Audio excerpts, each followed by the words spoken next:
Hey everybody, in this presentation we're going to be talking about Part C of IDEA, and I know we haven't really gotten into IDEA yet.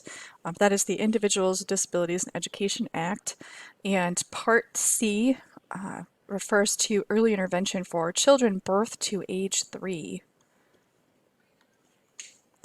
And so in Part 3, recognize that early intervention is often shortened to EI for early intervention. So if you see EI in our coursework, in our assignments, or out in the field, EI just stands for early intervention. And evaluation happens when a parent or another helping professional has a concern about a child's development and a team is put together to complete an evaluation. The family is always considered an integral part of that team.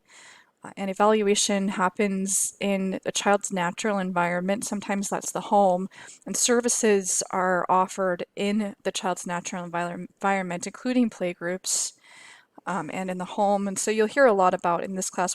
When we talk about early intervention services, we'll talk about home visiting and the way that services are delivered to children birth to 3 compared to school-age children does look quite different. And when you see IFSP, some of you had asked about that during your syllabus quiz. Just know that IFSP stands for Individual Family Service Plan, and there's an initial process of developing an IFSP. Then there is a 6-month review that occurs throughout the duration of the implementation of an IFSP, and it is reviewed annually.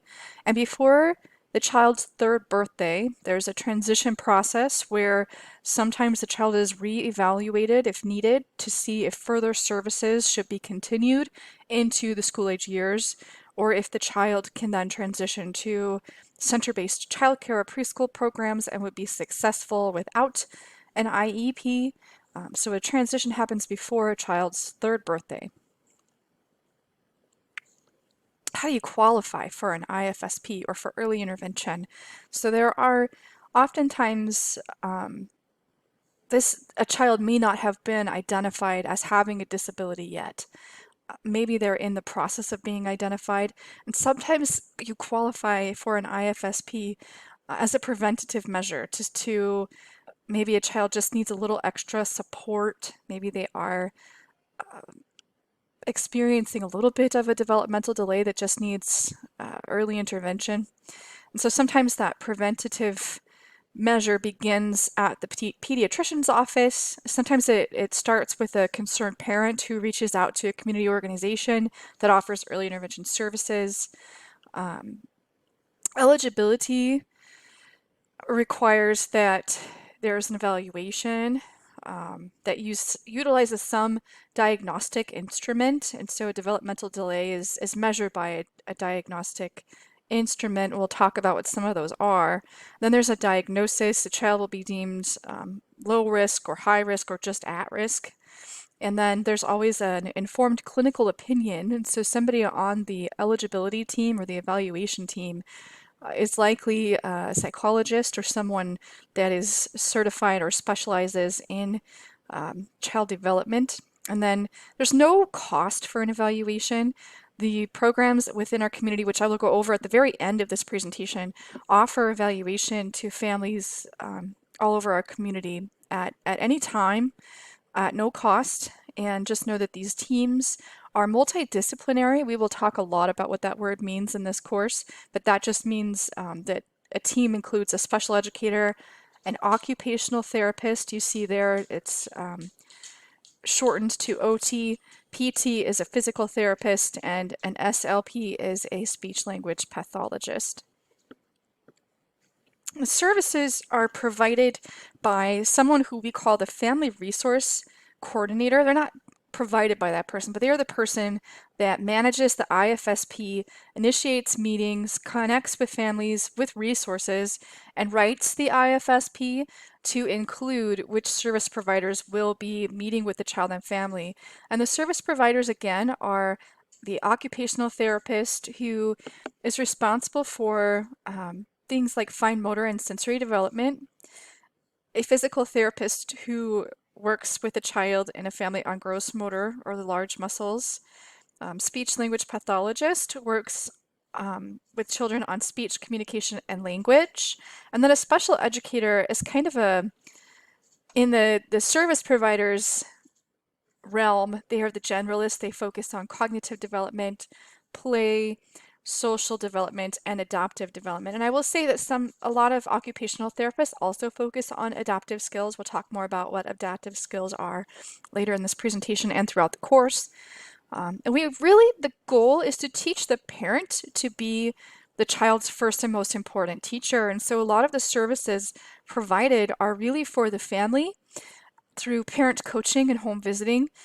Parents really are their child's best and first teacher. And in early intervention, that is the model. So a lot of parent education, a lot of home visiting, services being provided to families, not just the child. And you'll see when we start talking about Part B that there's a big shift between how services are provided from a home-based natural setting to a more school-based setting, and the specialists become the service providers rather than the parent.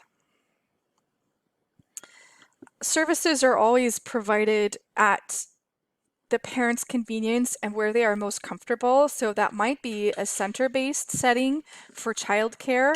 It might also be in the child's home, so again, home visiting, or in play groups that are often held by the early intervention program, so in the community. So that you could see home, community, play groups, childcare settings. And a lot of times this really has to do with where the family is comfortable, because we know when services are being delivered, one part of really being open to the services and learning the most is when our brains are the most comfortable and when we feel safe. And so the natural environment is really important in early intervention service delivery. And so that's why we see a lot of home visiting programs for birth to 3 services. The Individual Family Service Plan, or the IFSP, will show present levels of development, the family resources that are there to support the child and the family with the priorities and concerns, so priorities for services and the concerns of access, the outcomes or the goals, which we are going to practice writing goals in this class, and then where, of course, the services will occur, so home-based, community-based, play groups, etc. The IFSP, unlike an IEP, which we will talk about next in the next presentation, is family focused. So again, the services in IFSP are really, really focused around family, and because the family is the one who is providing the services and are the first and most important teachers for their child. It may include supports for parents that would promote healthy development. So the IFSP is due 45 days after the referral. So say that you go to your pediatrician or family goes to their pediatrician and they have a concern for their child's development, and that pediatrician refers the family to an early intervention agency in their community. That community has 45 days to get things rolling. It's developed after eligibility is determined, right? So they have to decide which services this particular child needs and would benefit from. And the services must begin within 30 days. There's always a 6-month review where goals are looked at and reviewed and any updates are made. And then the IFSP is an annual document. It is a living, growing, breathing document that changes over time based on the child's needs and the family's needs. This is a video on families in early intervention. I'll post the link in our module. And then families in intervention has to take into consideration different strengths and needs. And so sometimes families are searching for meaning, like what's happening with my child. I need to understand my child's development. Something is different. This isn't how I see other children developing. There's a lot of comparison in parenthood that can be healthy and unhealthy. Some families are in denial that there is a problem, but somebody in the community or in their own family has said, hey, I think you should take your child to the pediatrician, or hey, I think you might want to access early intervention services. But some parents, that's really, there's that initial disbelief or denial. There's also different cultural perspectives on disability that need to be taken into consideration. Our Western medicine is very black and white when it comes to disability, where if someone is diagnosed and is defined or categorized as having a disability, there are things that they are entitled to, both in service delivery and just in access to how they communicate and how they interact with the world. But we also know that culturally, some disabilities are viewed very differently than how Western medicine views disability. We also have to consider parenting styles and how that plays in the role of service delivery, and what support systems a family has, cultural beliefs, their economic status. For example, some families who are living in the city can walk to and from their community center, or it's easier for a home visitor to get to their home, where some families who maybe live in very rural or less affluent areas and don't have access to transportation, access might be more challenging.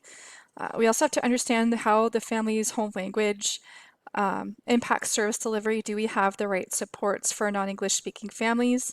And then, of course, levels of engagement. Some families are very comfortable engaging in service delivery, and some are a little more hesitant for a lot of different reasons. And so I want you to think about what are some character traits that an early intervention teacher would need to have in order to meet the unique needs of families in early intervention. I want you to have that thought as we go throughout this week and next when we're talking about service delivery. So cognitive play is supported by both the special educator and the occupational therapist. And you can see here, there's images of children just playing. You see the child sorting lids, a child with a xylophone blowing bubbles, playing at a discovery table, and doing a self-correcting puzzle. All of these are super fun skills that can support cognitive growth and development. And then adaptive skills are things like feeding, toileting, and dressing.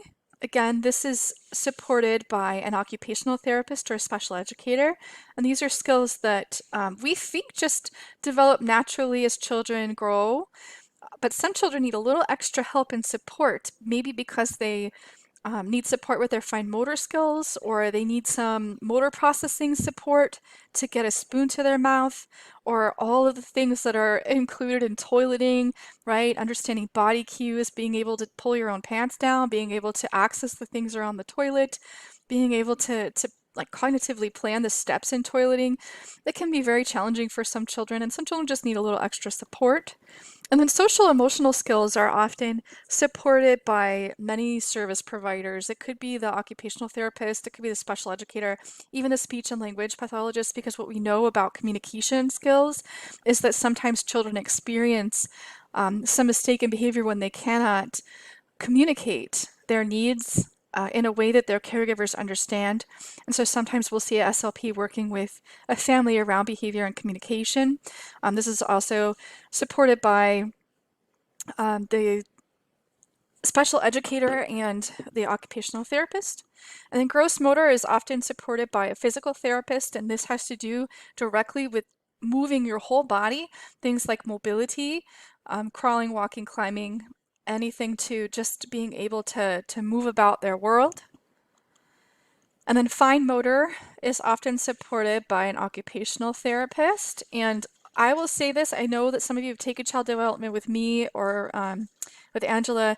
Children develop from the top down and the trunk out. And so it's always important to focus on gross motor as you're beginning to focus on fine motor, so that children have the core strength in order to really be successful in their fine motor development.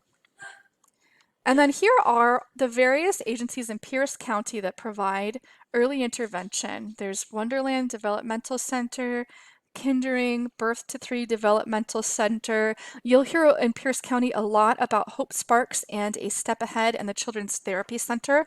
Those are probably the three most accessible and immediate early intervention agencies in Pierce County.